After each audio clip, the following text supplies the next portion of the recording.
này nun tira cái tu mấy anh chị mi duam lệ o crawl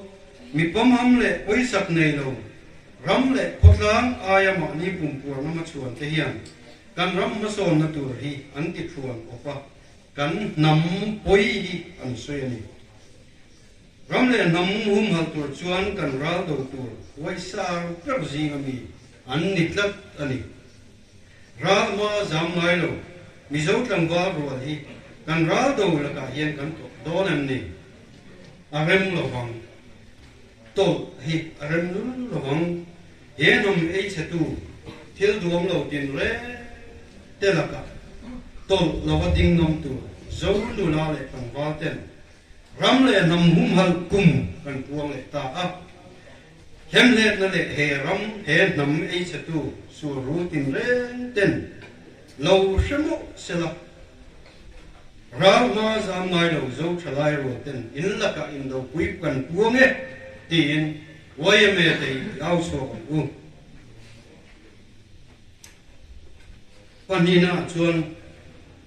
mi zo te chu tlom ngai na choi sang nam mi har sa le chum chi ate ngai saka khai chuak thi lu sun mong ang te ne na lu sun mong ang te ne ma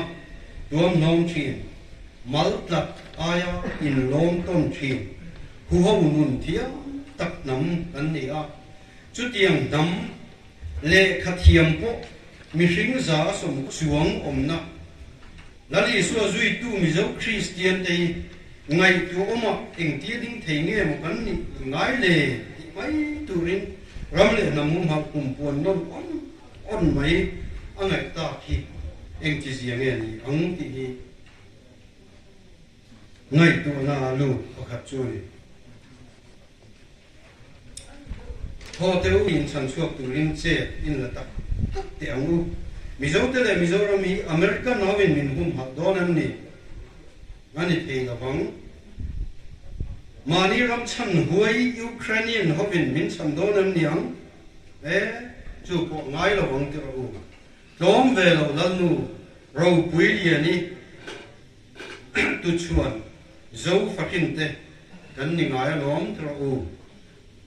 nung chatin te po hian an sahim na tur chuan an thei to pan chu pina sin em wangin nge mizo Christian way me te hian kan ral na tur min ne tu ral chi khang khang te hi wi pui tui lian thir kan thir lian mai theng le he ram le nam tan hian way me te hi mi thango ring zinga kan tel kan to pathian tu chuan thil thati tu khia ti si lo chu tan sual ani atia voinia yan ke ni yan atan amatan mai ni lo midang te ta le nam tan ko sual ani